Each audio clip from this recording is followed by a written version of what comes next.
Hi guys, welcome back to my YouTube channel. ನಾನು ಇವತ್ತು beetroot ಪಲ್ಯ ಹೆಂಗೆ ಮಾಡೋದು ಅಂತ ಹೇಳ್ಕೊಡ್ತೀನಿ. ಮೊದಲ ಬೀಟ್ರೂಟ್ ತಗೊಂಡು ಮೇಲೆದು ಕಟ್ ಮಾಡ್ಕೋಬೇಕು, ದಪ್ಪ ಇರೋದು. ನಾ ಇಲ್ಲಿ 2 ಬೀಟ್ರೂಟ್ ತಗೊಂಡಿದ್ದೀನಿ, ಅರ್ಧ ಕೆಜಿ ಮೇಲೆ ಇದೆ. ನಿಮ್ಗೆ ಎಷ್ಟು ಬೇಕೋ ಅಷ್ಟು ಕ್ವಾಂಟಿಟಿ ಮಾಡ್ಕೊಳ್ಳಿ. ನೀವು ಬೀಟ್ರೂಟ್ ಮೇಲೆ ಸಿಪ್ಪೆ ತಕ್ಕೋಬೇಕು.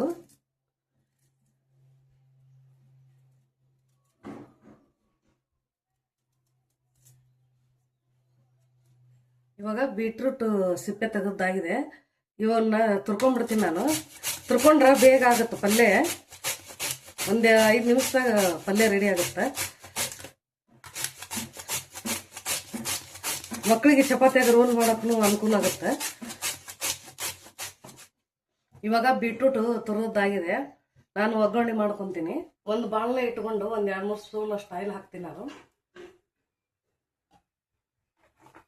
ಈ ಪಲ್ಯಕ್ಕೆ ನೀರು ಹಾಕಬಾರ್ದು. ಎಣ್ಣೆ ಕಾಯಿಲಿ. ಇವಾಗ ಎಣ್ಣೆ ಕಾದಿದೆ, ಜೀರಿಗೆ ಸಾಸಿವೆ ಹಾಕೋಣ.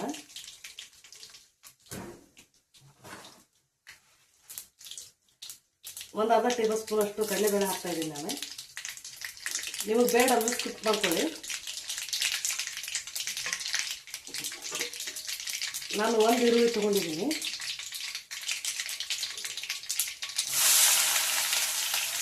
ಕರಿಬೇವಿನ ಸೊಪ್ಪು ಸ್ವಲ್ಪ,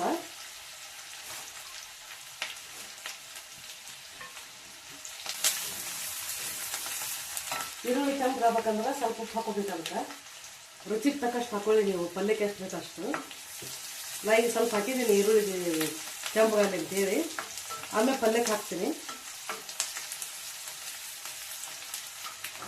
ತುಂಬ ಬೇಗ ಆಗುತ್ತೆ ಇದು ಪಲ್ಯ. ಇವಾಗ ಈರುಳ್ಳಿ ಕೆಂಪಾಗಿದೆ. ಇವಾಗ ಸ್ವಲ್ಪ ಅರಿಶಿನ ಪುಡಿ ಹಾಕ್ತಾ ಇದ್ದೀನಿ.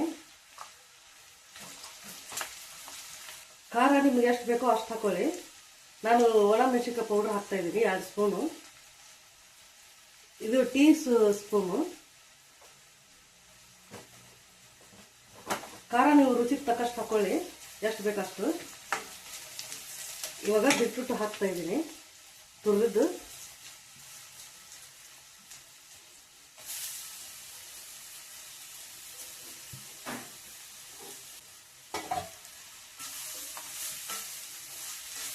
ಸ್ವಲ್ಪ ಲೋ ಫ್ಲೇಮಲ್ಲಿ ಇಟ್ಟು ತಿರುಗಿಸ್ಕೊಳ್ಳಿ.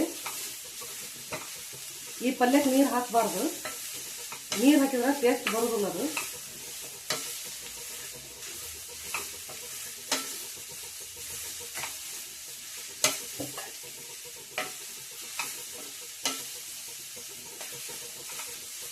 ಚೆನ್ನಾಗಿ ತಿರುಗಿಸ್ಬಿಟ್ಟು 1-2 ನಿಮಿಷ ಮುಚ್ಚಿಡ್ಬೇಕು. ನಾನು ಇನ್ನೊಂದು ಸ್ವಲ್ಪ ಉಪ್ಪು ಹಾಕ್ತಾ ಇದ್ದೀನಿ.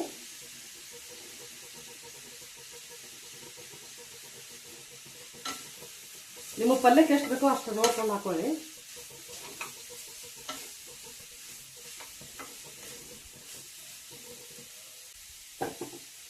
ಇವಾಗ ಮುಚ್ಚಿ ಒಂದು 5 ನಿಮಿಷ ಬೇಯಲಿ ಪಲ್ಯ.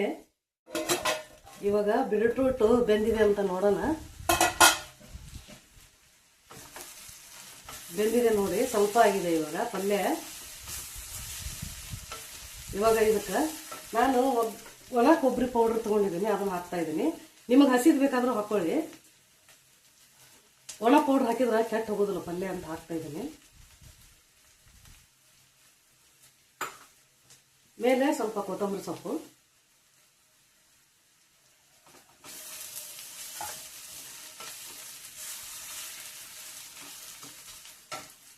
ಒಂದು ಟೀ ಸ್ಪೂನ್ ಅಷ್ಟು ಧನಿಯಾ ಪೌಡ್ರ್ ಹಾಕೊತಾ ಇದ್ದೀನಿ ನಾನು.